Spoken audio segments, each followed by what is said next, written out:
Greetings, family, friends, and survivors. Well, I'm starting to get anxious isn't the right word, but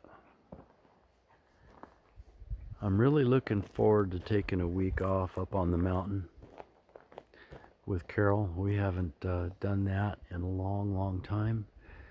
And we'll just take the little bug out wagon and go spend some time up there and meet some of the neighbors and that kind of stuff. It'll be fun. Looking forward to it. So this is an update video.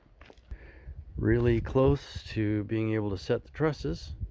Turns out the siding is going to be 8 foot 1.5 inches. So since I usually buck long, 16 foot 4 is just a good habit, and that gives us a couple inches of trim. So that log and that log are bucked. These two here are washed and ready for Dad to mill. I'm going to need 48 1x12s, and the 3 walls are up. The 4th wall isn't built yet because I don't know what size window. I gotta get a window.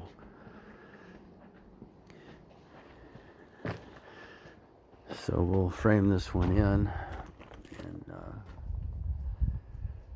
go ahead and set the window. The other wall is done. It's actually double doors, French doors, and that's nice. That way I can just pull the quads right in, or stick long building material in through these doors when it's up on the mountain.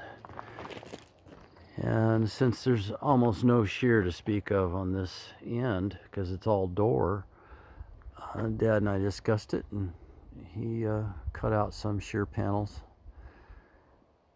So that's steel. It's a pretty heavy gauge. It's I think it's 1/8 inch, and got all those deck screws in it, and they're countersunk holes. We've done that before. That adds a tremendous amount of shear, and it wouldn't even need them, except this thing's going to get drug around by a tractor all over the property till we finally figure out where it's going to live. But this helps until the roof is on, and then once the roof is on, the roof can help transfer the shear. The roof diaphragm transfers the shear. But we're putting all the strength into it that we can get.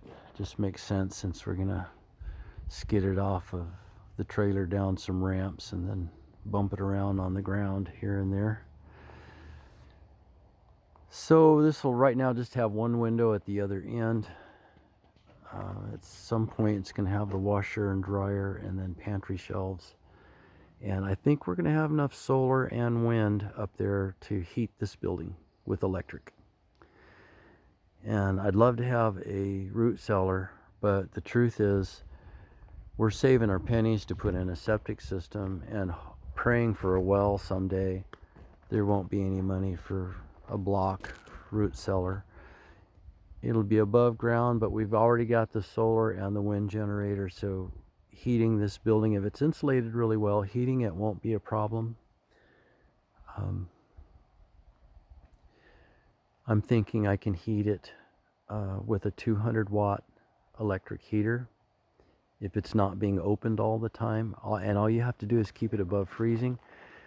Certainly there'll be enough battery capacity and solar and wind generation to be able to do that. In fact, it's very likely we'll be able to heat the home that we're going to build with a mini split.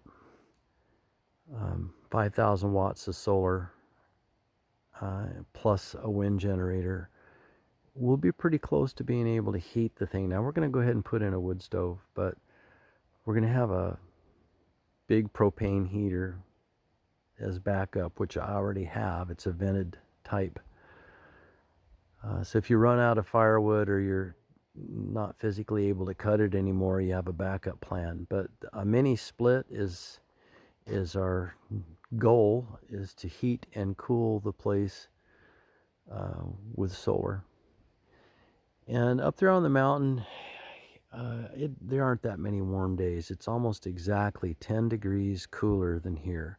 In fact, the two rivers in that area are, what do they call them? Oregon's rivers that no one ever swims in.